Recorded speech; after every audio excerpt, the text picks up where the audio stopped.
Bismillahirrahmanirrahim.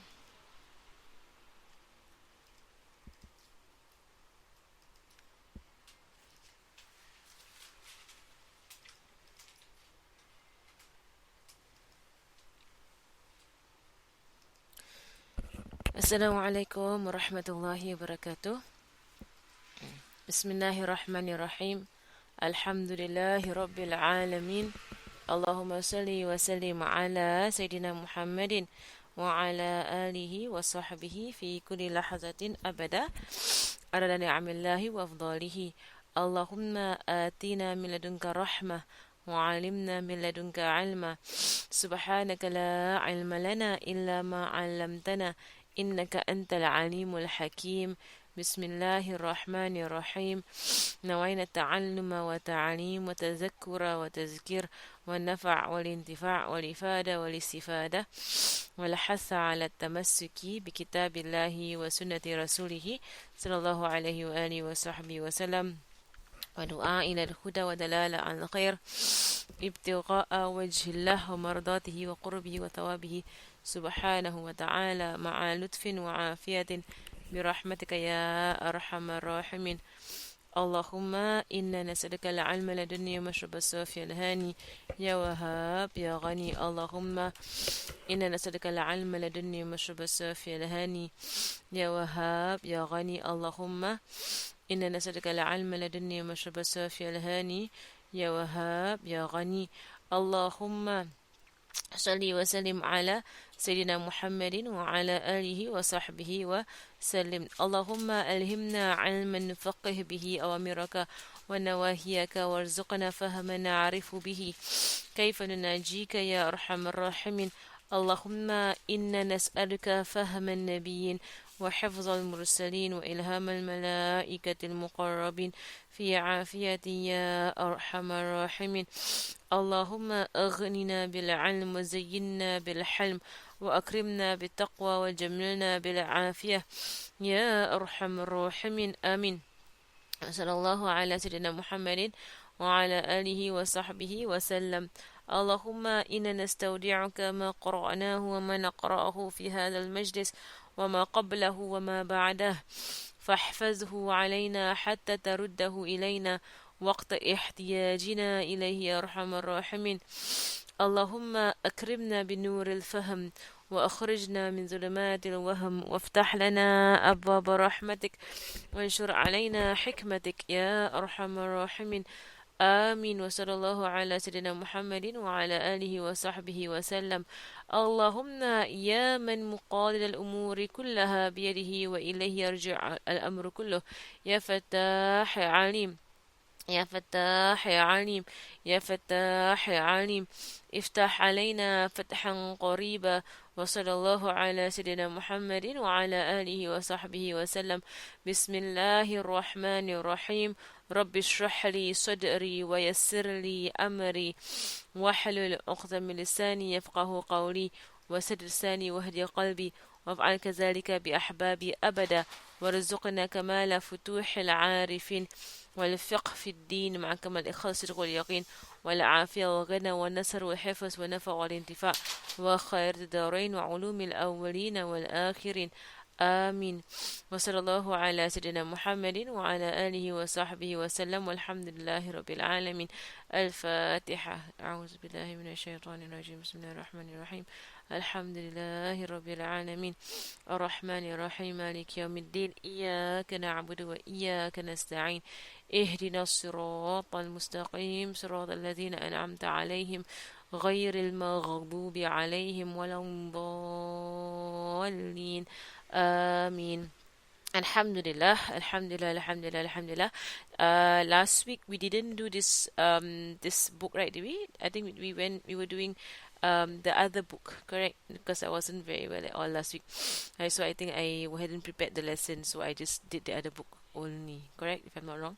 Right. So Alhamdulillah, we're coming back to this book on the blessed on تذكرة الحضرمية فيما يجب على النساء من أمور الدينية من الأمور الدينية للحبيب العلامة سيد محمد بن Salim bin Hafiz, rahimahullah ta'ala, wa nafa'ana bihi wa bi'ulumihi fid darain. Right, so the book, from the book Tazkiyatul Hadramiyah, from the book The Hadrami Reminder on what is compulsory on women to know of the matters of their religion, by the great scholar, and from a lineage of the Prophet sallallahu alaihi wasallam, from the family of Rasulullah sallallahu alaihi wasallam, Habib Muhammad bin Salim bin Hafiz. Now, right, so here, I think I finished this part also the last time round, right, about what is impermissible for the one who is in the minor state of hadath. And as we go, as we're finishing the part of what is minor hadath, and minor hadath would be being in a state by which only in performing the wudu you will be able to remove this state. Right? It's the state of being. So it's not something that is physically perceivable, right? But it is on our spiritual state, right? So when you're in a spiritual state of hadath, that means you are impure and you're unable to approach certain acts of worship, right? So until you actually remove that state by performing wudu, right? And inshallah, with these four that we have mentioned here, right? We will Allah was on my video lah, because today I want to demonstrate some of the sunnahs. Right, so with these four that we have mentioned here, that we see here, it will be added on. Right? It will be added on, for us, inshallah, when we go into what is not permissible to do, for those who are in a major state of hadath. When we speak about major state of hadath, we're going to speak about two types. There are two types basically of the major state of hadath. One is removable by choice, and the other one is not removable by choice. So namely, when you're in a major state of hadath due to menses or nifas, it's not your choice to actually remove it, because you have to wait until you become clean of menses or you become clean of nifas. Nifas is postnatal bleeding. However, the other kind of major state of hadath that is removable by choice is when you go into junub, when you go into any form of sexual intercourse, or we will speak about sexual excretions, right? That will bring you into a major state of hadath that is different, from the one with menses and nifas. And why is it different? Why the law is a bit different? Because one you can remove by choice, right, and the other one you can't remove by choice, right? So there will be difference in the laws, right, with regards to what is permissible and what is impermissible for people in these two different states of hadath, right? So and it's important for us to distinguish the difference. I mean, for us to be able to distinguish between these two states. Inshallah, it will come soon. Inshallah, as I go through the book. Right, so to touch the mushaf, which is noble Quran, and to carry it, it is permissible for a girl who is mumayyiza meaning who has reached the age of discernment, right? So for most, and we speak about girl because why this book is for women, right? So the entire book he actually used female pronouns. The whole book, right, is all because it's addressed to women specifically. So it's a very unique book, right? Whereby in other books that you learn, in Islam, it will always refer, as with most books, it will refer with the male pronoun. There's one book they always use throughout the entire book is the usage of the female pronoun, right? So age of discernment can happen anywhere between 5 to 7 years old for most people. Allahu alam, right? But for girls, it seems to be earlier than boys. Right? Boys, sometimes the age of discernment can be even up to 7 or 8 or 9 years old. Then they hit really full discernment, right? But for girls, right, sometimes as young as 5, right, they have hit the age of discernment.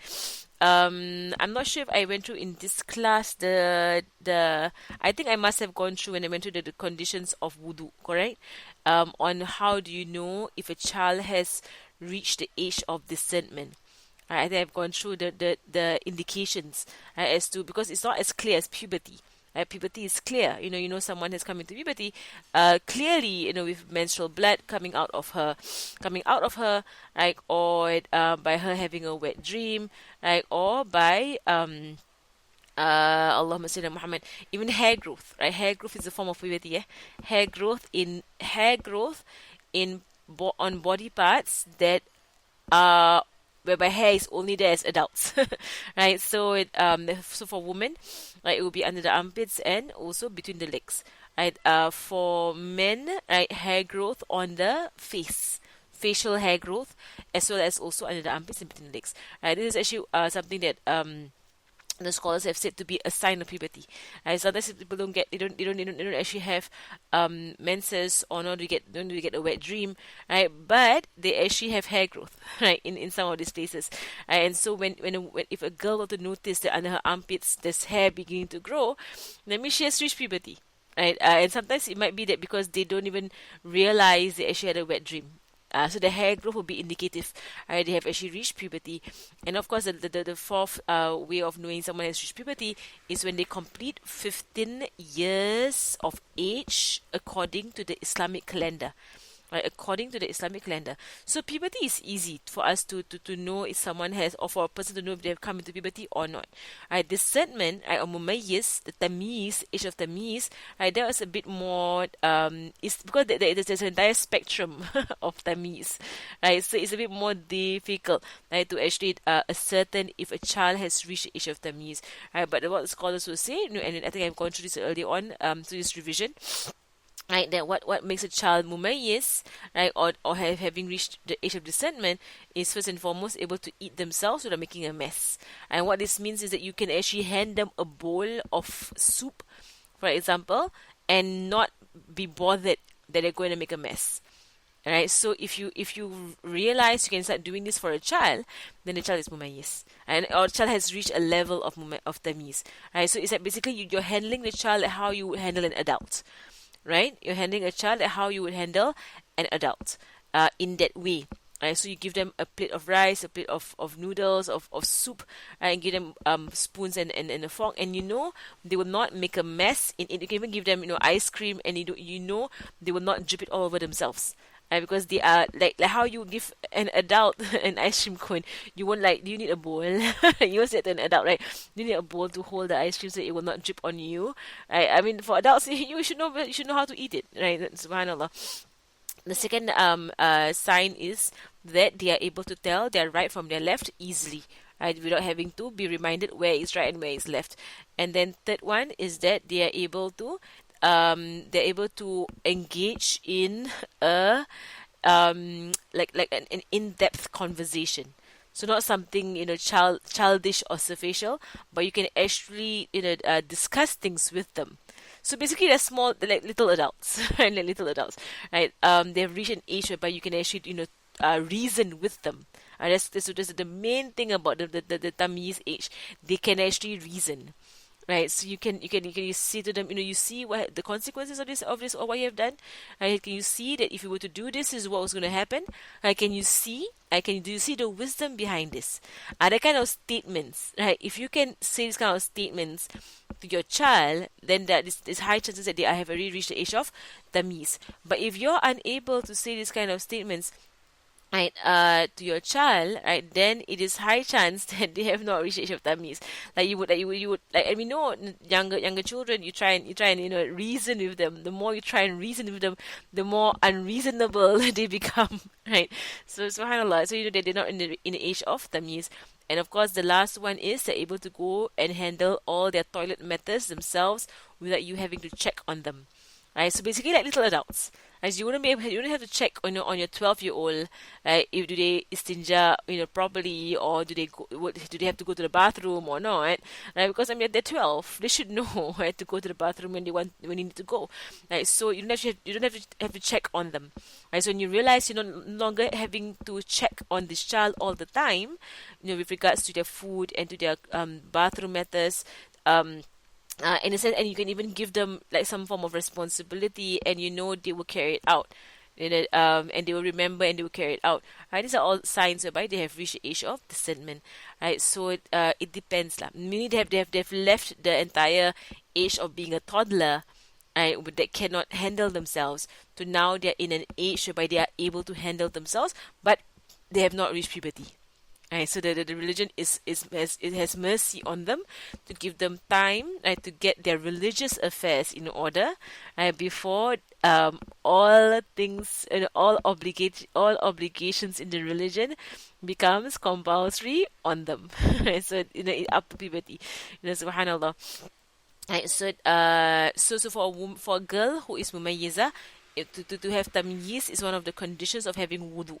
right? So if you're not mumayyiz, if a child is not mumayyiz, they cannot have wudu. It's not possible for them to actually be in the state of wudu, right? So which prevents them from holding a mushaf.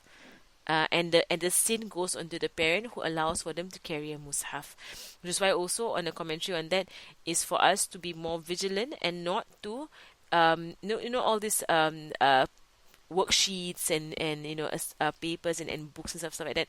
There's Quran inside, right? At best for this kind of books and worksheets, right, that is for kindergarteners to not have any of the Arabic of the Quran. Right, not to have any of the Arabic of the Quran. First and foremost, it makes it difficult to dispose of. Right, so if they've done it with the worksheet, we're gonna do it with the worksheet now. Right, you're not gonna paste your whole house with worksheets, right? Paste on the wall everywhere. I mean, eventually you have to throw it away, and to throw it away, you have to dispose of it properly. Right, you have to actually, have this entire process of disposing of Quranic verses. Right, so the best thing to do, right, is not to even have it printed out in the first place, right, because then it's going to make it difficult, right, to actually dispose of all these books and stuff and all that because it's Quran and it's all Quran. Now that we have a lot of in technology, for me personally, I think that you just keep things, on technologies or even not technology, but have a whiteboard. Right, so you write things on the whiteboard, just erase it. It's much easier, right, than to actually have things that you have to actually dispose of these things. Makes it difficult. Okay, now, right, so now he goes into the method of performing wudu with the full obligations and the sunnahs, and it's a full like written like passage that he will write in his book about this. So I'm just read it out, then I'm going to explain it step by step. بسم الله الرحمن الرحيم. كيفية الوضوء بواجباته وسننه. اللهم صل على سيدنا محمد. Let me just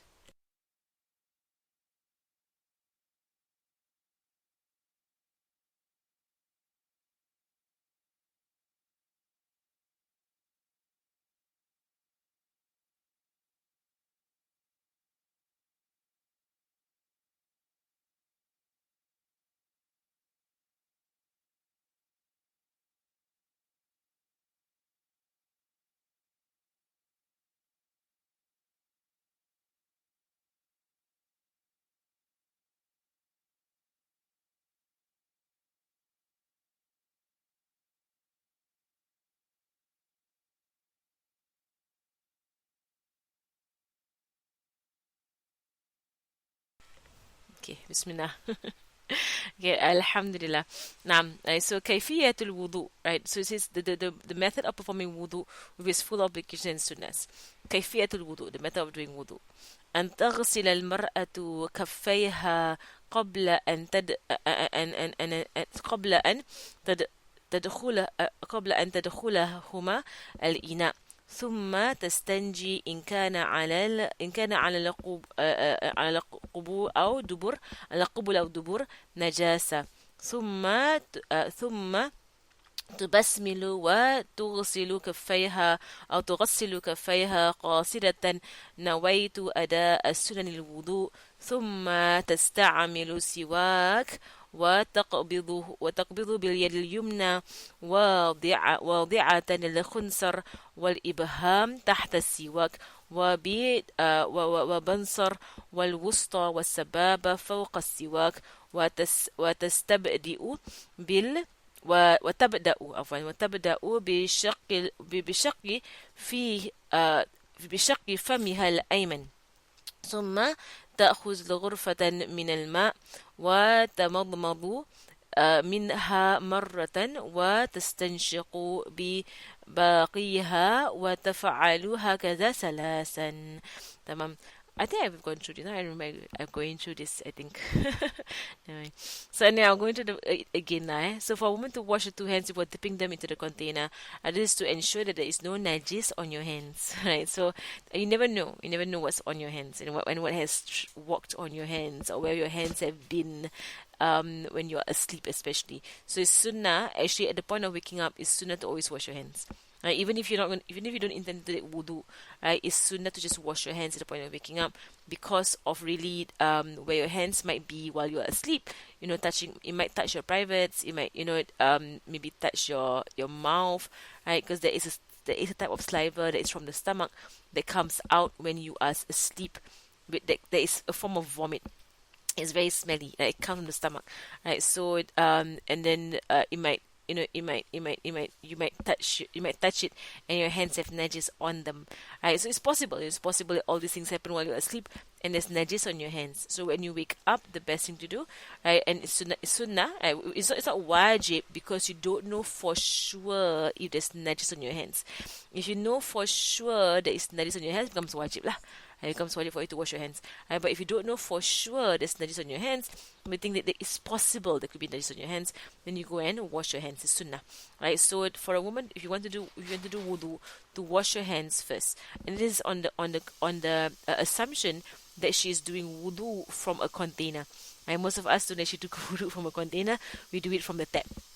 Right, but it's actually a sunnah to actually keep it to a container so that you minimize the amount of water used, right, inshallah. Then for her to do istinja, to wash the privates if there is filth or najis on the frontal or the rear private parts. Right? Why? So this is the order. So she wash her hands first before dipping them into the container. So she does not contaminate the container of water. Then she uses the water and she washes the private parts, right, front and rear parts especially.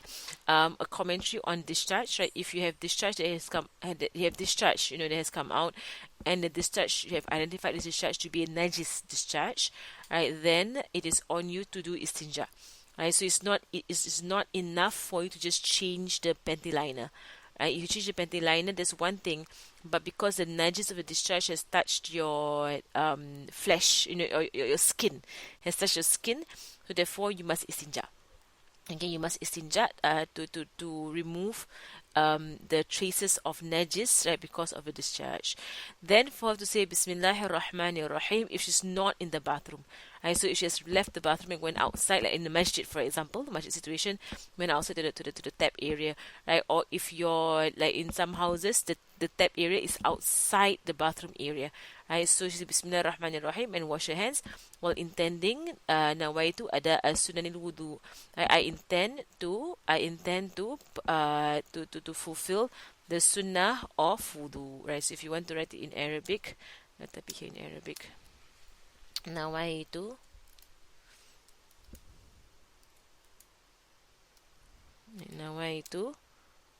ada'a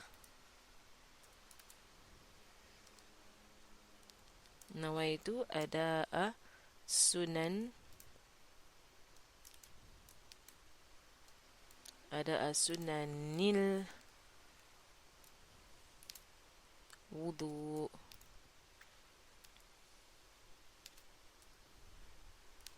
Okay, nawaitu ada'a sunanil wudu. Alright, so if you want to write it, if you want to know how to say it in Arabic. Okay, then she should use a siwak or a toothbrush or toothstick. Right? Toothbrush or toothstick. So even if you use your own like normal modern day toothbrush, it counts as a sunnah.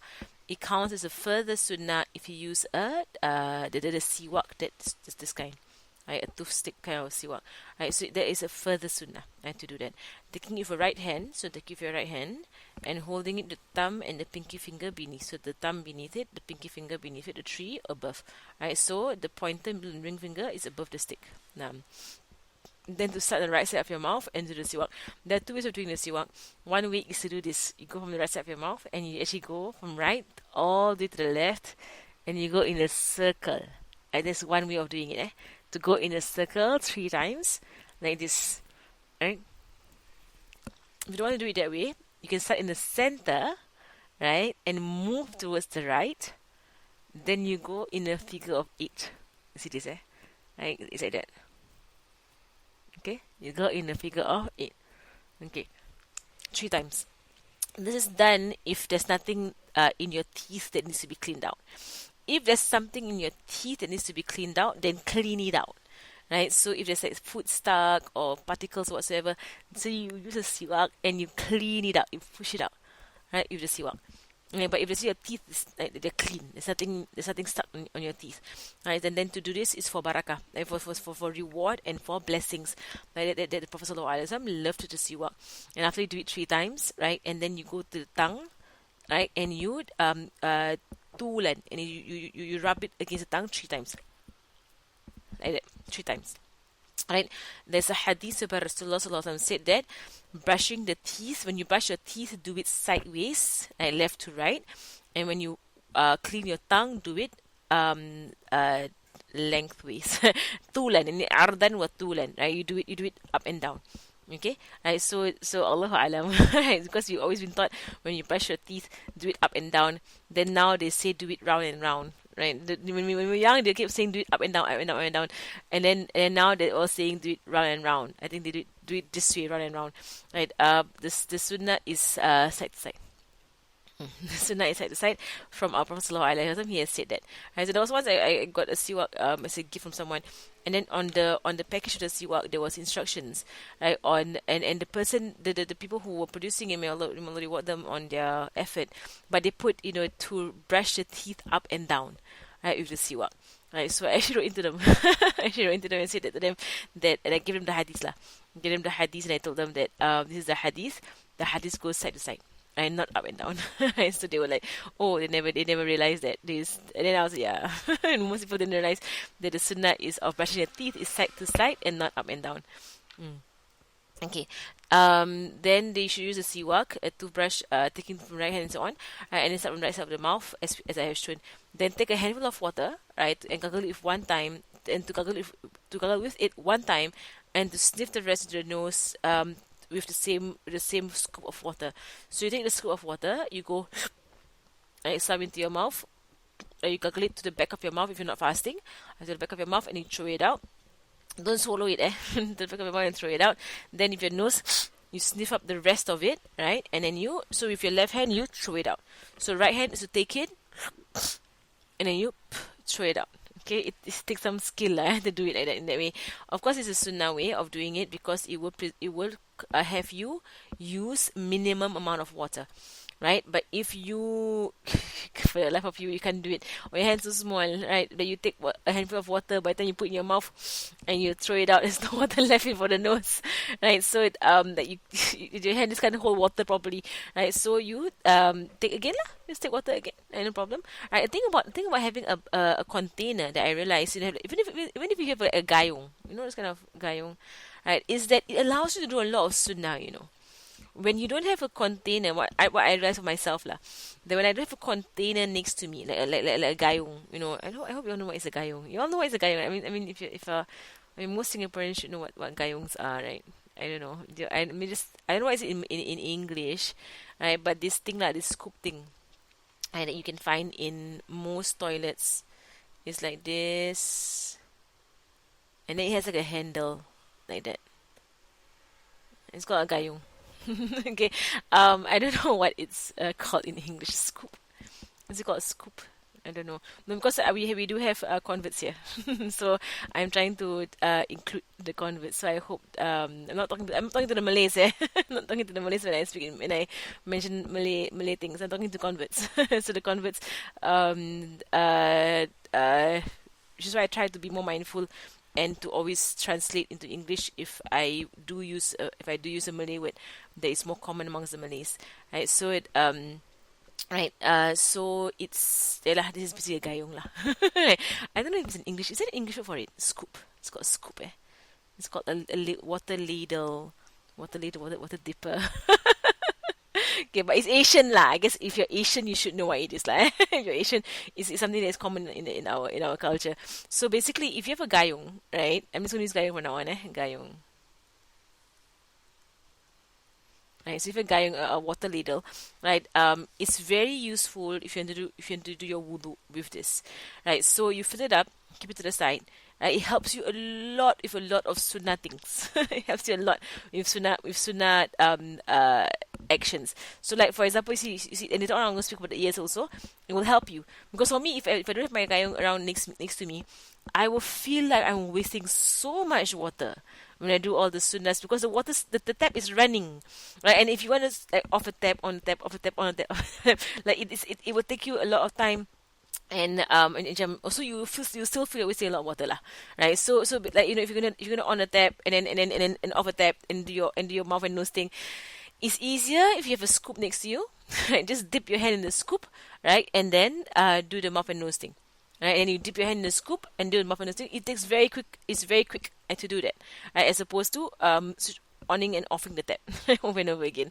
And subhanallah, especially if you're in a place whereby the tap is, I don't like all those automated taps because you like you can't control the water flow, right? And then, but of course I think it's good lah to prevent people from wasting water. But I think at the end sometimes there is a reverse effect, and that it kind of like defeats. There is like it the like in trying to not have people waste water, I think the thing comes out too much and then you can waste more water trying to do wudu for the automated tap. Alright, so Allah Alam. Alright, so anyway, have this kind of scoop with you. It's easier. If you're at home, have one around. That helps you a lot with wudu. So you do it 3 times, right? So there are 3 ways of doing this. If I've gone through all this before, tell me, because I teach fiqh. Yeah, a jug is suitable too, or you can use a bowl or something. I teach fiqh through the week, so I cannot remember which class I do what. Right, so if I have gone through, if you tell me. Allahumma salli ala Muhammad. There are 3 ways of doing this. Right, the first way is what we see here in this text, right, whereby it is mouth and nose with 1 scoop of water. Right, 1 handful of water. Right, so you take 1 handful of water, you do the mouth, you throw it out, and then you don't take a new one. It's still the same scoop of water. You stuff through your nose and you throw it out. Right, the sunnah is to gargle the whole of your mouth to the end of the throat and you throw it out. And then to sniff the water up your nose, right, to where it hurts a little bit, and then you throw it out. Right, that is one way of doing it. The other way of doing it is to take the handful of water and to do it together. Right, so you suck it into your mouth and your nose together, and then you throw it both out together. Takes a lot of control, eh? And then the third way of doing it is that you take the handful of water, right, and then you do mouth. Like take more water, mouth, take more water, mouth, then take more water, nose, and then nose, right? It's just a 4th way of taking water, mouth, take more water, nose, take more water, mouth, take water, nose. And there will be more water taken in. The sunnah of the nose is only to do the snuffing up. It's called istinshaq in Arabic. To snuff up the water in the nose is only sunnah if you do the sunnah of the mouth. If you don't do the sunnah of the mouth, there is no sunnah of the nose. The sunnah of the nose is conditional on the sunnah of the mouth. Right, so for example, if you say you wash your hands, right, you intend sunnah for wudu, right, and then you skip the mouth altogether. You're like, I don't want to water my mouth. I'm fasting. I feel so was when water enters into my mouth. And I feel so paranoid. I feel so paranoid when the water enters into my mouth. So if someone's fasting, she's like, I'm going to do my nose. There's no sunnah of the nose if you don't do the mouth. So there's no point in her doing the nose thing. There's no sunnah there. Right? You have to get the sunnah of the nose only happens when you do the sunnah of the mouth. Right? So inshallah. Right? So Allah, if you're fasting, then keep the water at the front part of your mouth. I don't bring it into the mouth. Keep it at the front part of the mouth. And when you're fasting, the nose also, don't stuff it all the way up, but stuff it a little bit, right, and then bring it out. It's a bit, and only they covers the nostrils. That's all, and then bring it out. If you have like a terrible sinus going on, right, do it like when you wake up early in the morning. Some people that when you wake up every morning they have sinus going on, right? So you snuff it all the way and you blow it all the way hard. Right? It's known to remove the sinus that comes in the morning. Right? Allahu Alam. Allah knows more. MashaAllah. Allah is all knowing. Allahumma salli ala Sayyidina Muhammad. There's some question here. Okay, I've got question number. Yeah, I think I covered until 9, but I think because I was not well, so so I think I went through it quickly. Is it? Okay. The requirement is to suck in the water. How about wiping the insides using the fingers? Okay, the sunnah is sucking in. Right, the word istinshaq in Arabic, it literally means to sniff. It means to sniff. Right, so taking water and rubbing in the insides of your nose is not a sunnah. There's no sunnah to that. Right, so if you do that, it's up to you even to do it. I mean, but it's just like you're just cleaning your nose. Right, but there's no sunnah about putting water in the side of on the insides of your nostrils. Right, the word istinshaq it literally means to sniff. Right, to sniff up. Okay. Allahumma salli ala Muhammad. Okay, na'am. Allah. Okay, so. Okay, right. So then, to repeat this 3 times. Right, then to intend the so when you have this gayung, this called like the sunnah gayung, sunnah gayung, to help you with all the sunnahs. Then usually for you can take the water for wajib if you want to. It's up to you. Right, but if you prefer to use on the tap, you can on the tap as well. It's up to you. Right, so then to intend when washing the face, nawaitu tahara lis-salah. I intend purification for the prayer. Let me put in the Arabic. Okay, nawaitu nawaitu nawaitu tahara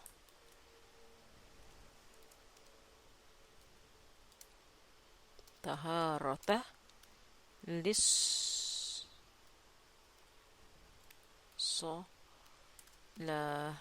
Okay, nawaitu taharata lis-salah. Or any intention that is similar to its, right? I'm going to put in other forms of intentions that you can actually have. Right, so put a tab, Right, so if you want to do something else, you can say nawaitu raf al hada sil asghar. nawaitu raf al hada sil asghar. You can say nawaitul wudu a lis salah. Okay, you can say it in Arabic, you can say it in English, doesn't matter. Right, when it comes to niyat, you can say in whatever language you want. it honestly doesn't matter. There is no statement in any of the fiqh books that says it's more afdal. Whereby there's no statement that says it's more virtuous to do in Arabic. There's actually no statement about it being more virtuous in Arabic or English or Malay or Mandarin or whatever language you want. Right, niyat is in the heart. Right, the intention is in the heart. You can do whatever language you want. Doesn't matter. Right. Personally, I prefer Arabic because I think it's easy to memorize. Right. But if you think no, it's not easy to memorize Arabic, then by all means do it in any other way you want. Right. So you can say in English, I intend to lift the minor hadath. Okay. In the typing out in Arabic, Muhammad. Why to raf al hadathi asghar hadathil asghar.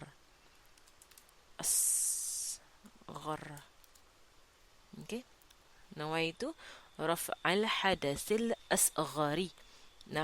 Okay, here this is important to actually say. You can't just intend nawaitul wudu, because wudu can have the meaning of washing the hands. So you must say wudu okay, nawaitu fard al wudu. You can say fard al wudu. Fard al wudu'i lis salah. Right, so you can say I intend to do the compulsory washing for the prayer. Right, so it's understood what it is, Right, so it becomes nawai to farda. If you're doing a sunnah, wudu say sunnah. Right, fardal. That's why I prefer the first one. The first one is the easiest. I feel is the easiest. Right, to just say nawat tahara lis-salah is the easiest one. But if you want to to do the various other ones, fard al wudu or whatever you have memorized from before, wudu and you must say lis salah, right? So that it will differentiate from a normal type of washing. Lis salah. Okay, tamam. All right, then to begin washing. So basically, when you intend to wash the face, right, to say it out loud is sunnah. To have it in your heart is wajib, right? And you say your intention at the point of washing the first portion of your face, wherever that may be. Right, so what is wajib is that you wash your entire face from where your hair grows to where your chin ends, and from ear to ear, as we've mentioned before. Right, so sunnah way of doing it: to take water in both your hands. Right, so have a handful of water in both hands. Right, to start from the top, from the crown of your head. This is called the crown. I don't know. And from the top of your head. Right, and then you so you go very quickly, so you go from the top of your head, say nawaitu taharata lis-salah. Tamam. Right, so what you do is that you go down, then you go to the sleep. Okay, so that is a sunnah way of doing it, because that uses the least amount of water. And the sunnah way is always the least amount of water used. Right, so you go from the top, the water goes down, and you bring it to the side of your ears. Okay, and the head is on the side. If you don't do that, right, if you don't want to do that, you find it very difficult to do that, right, and you wash from the bottom half of your face, then take more water and wash the top half of your face. You cannot push. You cannot, like, if you wash the bottom half of the face, you can't take that water and bring it up. You have to take more water and wash the top part of your face, because washing means the water flows. Okay, the water flows down the face. Okay, then to begin washing her face, on the top of the face, then to spread water evenly over her entire face, and be careful about having water enter the depressions of the face. Let's clear all this. Allah. Okay, having the water enter into the depressions of the eyes, right, which is here, right down here, right, and remove any eye crusts from the eye. Of course, before you do the wudu, it is best that you remove it first. Right, so if you're upon waking up, right, you just first thing before you do anything about before you begin your wudu, you just ensure that you take out everything, right, on your eye, especially if you have a habit of using eyeliner before you sleep. Whenever I use it before I sleep, there will be black inside my eyes all around. It'll be everywhere. Right, so you have to actually dig it out, right, and have it removed. And after you do that, for example, after you have done that, right, it is possible that after you finish your entire wudu, and then you go and pray subuh, for example, and you're like, there's something more in the eye, and you feel like, there's more black stuff in the eye. Does this make your wudu, your earlier wudu, invalid? The answer is no. Right? Why? Because before you did wudu, you actually already ensured that you took out everything from the eye. Then you say, how come? But later on, that more came out. Right? That means that this black stuff was on the inside layer of the eye. It was underneath the eyelid. So it's not on your face, but it's inside your eye. It came out later on. Right? So that did not prevent the wudu water from touching your eye. Or from touching around your eyes. So actually your wudu is still sound. Right? So but it's only if you had ensured that it was really clean from the beginning. If you didn't ensure anything and just took your wudu, half asleep, right? Then later on you're like, I feel eye crust here. Right? Then there's a possibility that the eye crust prevented the water from touching the part of the eye. You have to redo your wudu lah. So be very vigilant about this. It is said that when the son of Adam falls asleep, Shaitan ties 3 knots on his eyes, 3 knots on the eyes of the son of Adam. Right. So the first knot, right, is to stop the person from waking up, right, when he hears the azan. So when he hears the azan, right, and he wakes up, his eyes open, or his alarm, right, for us, you can put azan on our alarm if you want to, right. If he hears the azan and he wakes up, the first knot is broken, right, the first knot is undone. Then when he remembers Allah subhanahu wa ta'ala upon waking up, Alhamdulillah الذي أحيانا بعد ما أماتنا وإليه النشور أصبحنا وأصبح الملك لله والحمد لله رب العالمين. You do the dua of waking up from sleep. Alhamdulillah الذي رد علي روحي وعافاني في جسدي وأعزني بذكري, and so on. There's a lot of du'as you can do upon waking up from sleep. So once he also Bismillah ar-Rahman ar-Rahim, if you're like, you don't know all these du'as, say Alhamdulillah also can, Alhamdulillah Rabbil Alamin also can. Right, so you see the dua of waking up from sleep. When you say the dua, the second knotting goes away. Then when you perform wudu, the third knotting goes away. Right. So, but if a person, upon hearing the azan, turns to the other side and goes back to sleep, the knot will be further enforced, and shaitan begins to urinate on the eyes of this person. Right, to show how shaitan is disgusting lah. But he will show how how that he's warned, he's warned, and then he will kind of like disgrace this person by urinating on the person's eyes. This is just disgusting. The one who hears the azan and then turns over and like, I'm not gonna wake up now, right? And then hearing reminder after reminder after reminder after reminder to wake up for the fight for the subuh prayer, for the morning prayer. You they keep ignoring all the reminders, right, until the sun has risen. It means the prayer has gone, the prayer is finished, right? The shaitan is now, it said that shaitan will urinate on the eyes of this person to keep it very heavy and very closed, right? And then shaitan will, it's in another narration, shaitan will sleep next to the person, right? And hold the person down so they won't get up for subuh. So fight shaitan, don't let him win. Every morning, he fights with you. Every morning he fights with you, whether it is for tahajjud, whether it's for night prayers, or whether it is for subuh prayers. He's on it lah. He's awake from a very early time in the morning, right, to ensure nobody wakes up. That's his good job, right? So you make sure you wake up. Right, so wipe away all any eye crusts and just ensure, and to have actually remove anything that the person is used to putting that the person is used to putting on the eyebrows of substances that would change the color of water. My sentence is very, very, very, very weird sentence.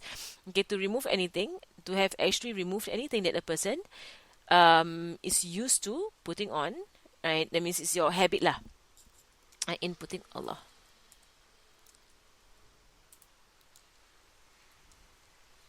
Right, putting on the eyebrows of substances that will change the color of water. Right, so if someone has a habit of drawing in the eyebrows. Right, so you have like all these pencils, and you like to draw in your eyebrows, or you and you know that this drawing of the eyebrows would change the color of the water, right? Then to actually remove all these things, if you prevent the water from touching the skin, you have to remove all these things. If there's things on your lips that you know will change the color of water, or the smell, or the taste, the three things about the properties of water. Not just color, but properties, the taste or the smell of water. So if things on your lips, like all these things prevent water from touching, right, parts of the face, then you make sure you have removed all these things first, right, before anything else. On your eyelashes, right, if you put in mascara or eyeliner or whatever, remove all these things. Right, so when and then to wash your right hand from the tip of the fingers to half the upper arm, then to the left hand from the tips of the fingers to half the upper arm as well, right? So when you in after washing the face, right, so then from wash your right hand from the tip of the fingers, right, to half the upper arm is here, right? This is your shoulder, your elbow, right? Shoulder, elbow, half the upper arm is here, right? If you can go a bit more to your shoulder, that's better. And then to do the left hand also from the tip, right, so you wash up till half the upper arm. Okay, if you are taking from a scoop, right, from the gayung, so you're scooping it up, you're scooping the water, then the way is to wash this way. So you scoop the water with your hand, and you let the water trickle down your arm, and use the other hand to make sure the water goes to all the parts of the hand. Okay, up till half the upper arm. If you are washing your arm under a tap, right, so if it's a running tap, then the way is to begin from the elbow, right, to begin the elbow and to wash it down to the fingers. Okay, so there's a different way of doing it. So if you're at a sink, and it's very hard to get your hand in because it's a sink, right? So then you take a scoop and you have it run down your arm, then you do it in that way lah. It's all sunnah. Right? If you like what do all these things, wajib is the water touches everything. That's wajib. Water go everywhere. That's the wajib. You take a shower head and you just shower the whole thing also can. Right? That is wajib. Sunnah is basically to minimize water usage. That is sunnah. To minimize water usage.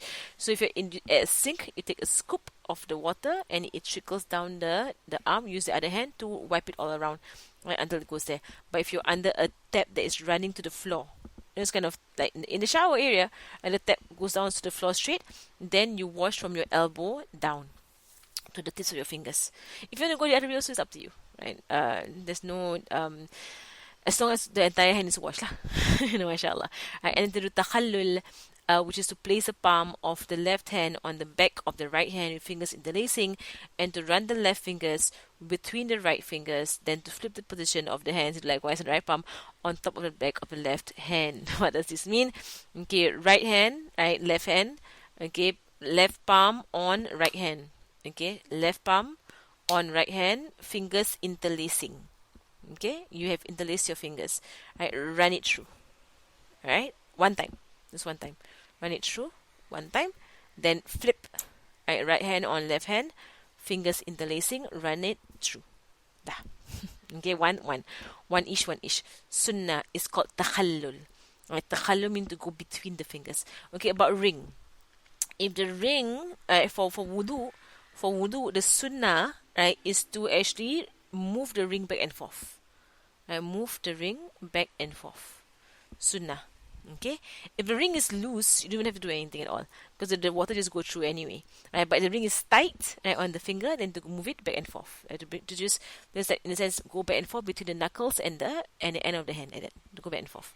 Right? Okay, for tayammum, you have to remove the ring. For tayammum, the time you go into tayammum, we will see that. Then to wipe the head, and the best is to wipe the entire head. And this is done by placing the hands in water. So again, what water is this? Is our gayung. Get the gayung by the side.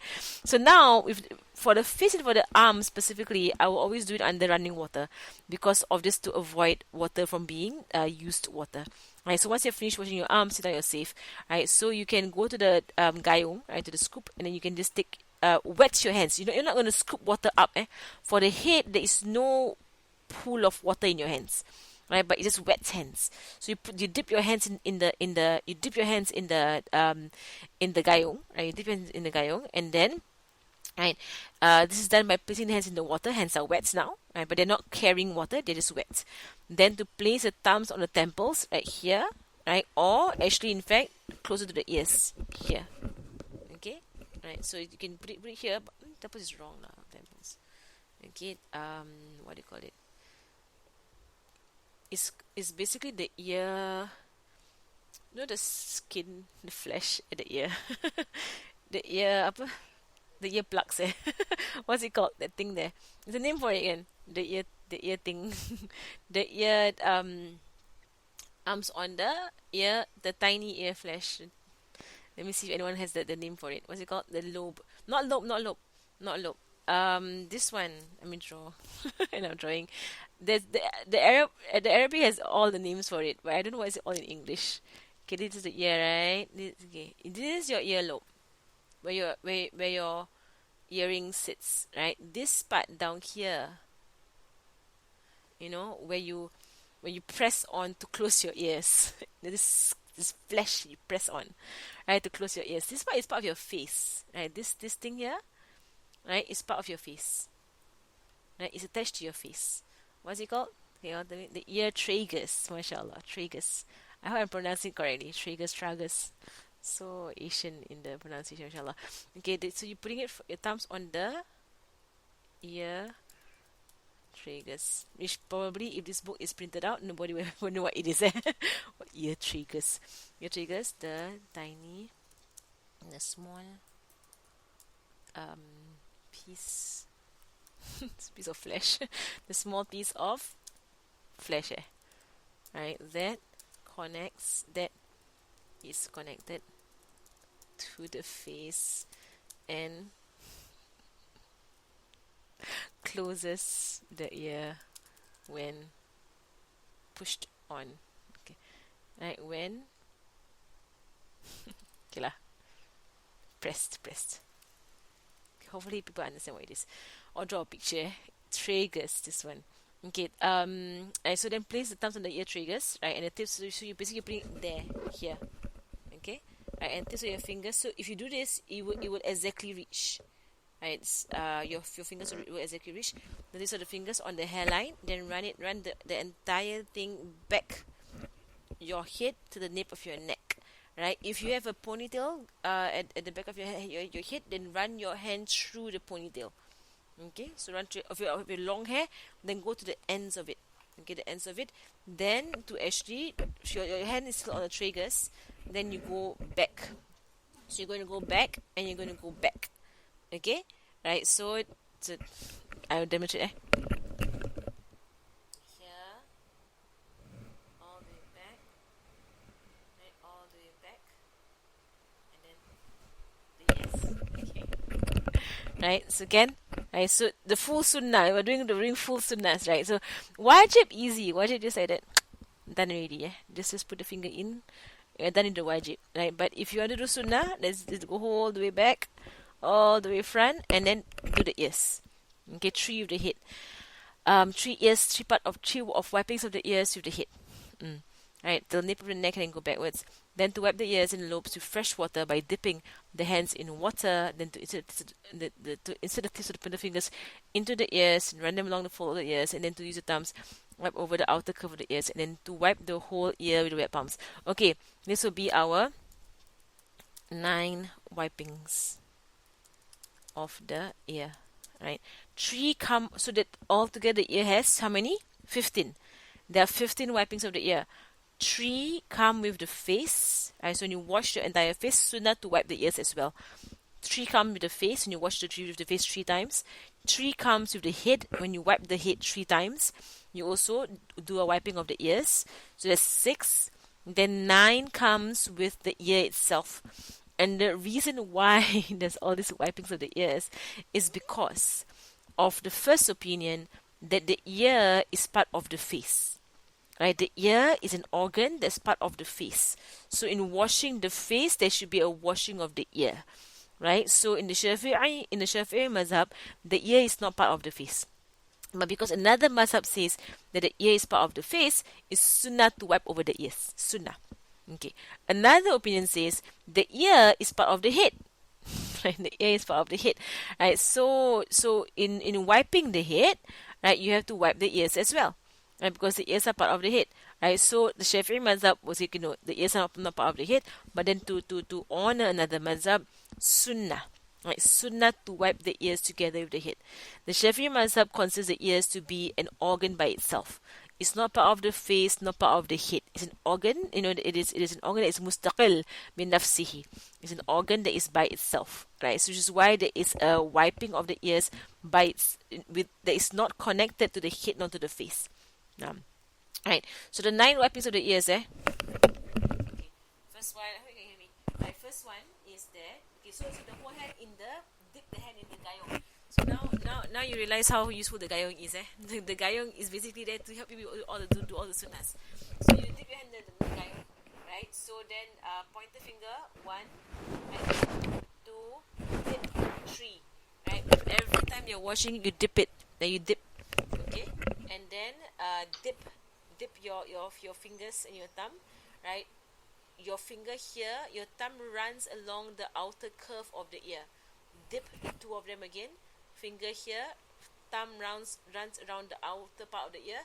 Dip again, the thumb runs around the outer part of the ear.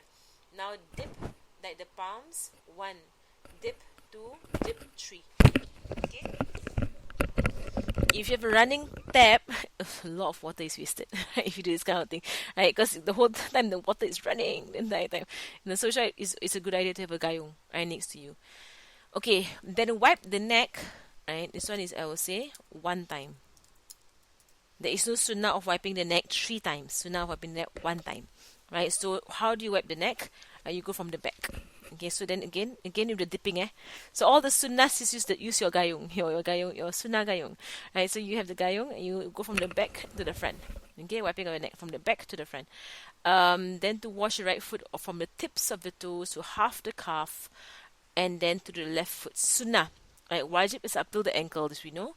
Right, sunnah is from the toes to the half the calf. The takhallul. What is takhallul? Right, you have your foot. There's your foot. Then so this is your right foot, Right foot. Left pinky finger go from below the foot, from the soles of the feet. Right, go between the toes. Right, from the pinky toe, right, to the big toe. Right, so you're going to go from below, right, and then the same pinky finger, you go to your left foot and go from the big toe on the left foot down to the pinky of the left foot. Right, so in Arabic there is a saying, al-khunsur min al-khunsur il-khunsur. Right, so which means pinky, right, from left pinky to go from the right pinky to the left pinky, meaning left pinky of the finger from the right pinky of the toe, and you move from pinky to big toe to pinky. Okay, in that way, right? The same way whereby you clip your toenails. You clip your toenails in order from pinky to big toe to pinky. And that is the order of clipping the nails. Sunnah, all sunnah. Right. It is recommended to do everything 3 times for washings and wipings, and to rub the hand over and to rub, right? To actually to adalik, right? To rub, right? Is sunnah, right? So if let's say you just put the hand under the tap like that, right? You have performed your wajib, but you have missed out a sunnah of using the other hand and rubbing. Okay, so rubbing itself is sunnah. All the body parts to rub is sunnah. Even the face, to actually rub the face with your hands is sunnah. If you want to just, go under a shower and just shower your face, you can do so. Sah, it's valid, but you miss out on the sunnah, nah, you shower your face in that way. Valid, right? Valid, but you miss out the sunnah. Now, as well as extend the traces of wudu by washing more than compulsory. And this is called the ghurrah and the tahajil. It's called ghurrah and tahajil. The hadith is here. Indeed, my ummah will be called on the day of judgment as ghurra al-muhajjalin. If you hear me say this word several times, now I've typed it out for you. So you wonder, what was it? غر المحجلين غر المحجلين غر المحجلين غر المحجلين or غر المحجلين or غر المحجلين, depending on the grammar. So let me just bring the so the ghurra is basically the white face of the horses. I don't know whether I showed this class before or not, but I showed the kids because it was so interesting to see these horses with the white faces and the white arms. Let me just get it for you all. It's interesting to see all these things. So I like to, whenever you learn things in fiqh, or you learn things in the religion, it's nice to see what the Arabs actually experienced, about this. Okay, so the white and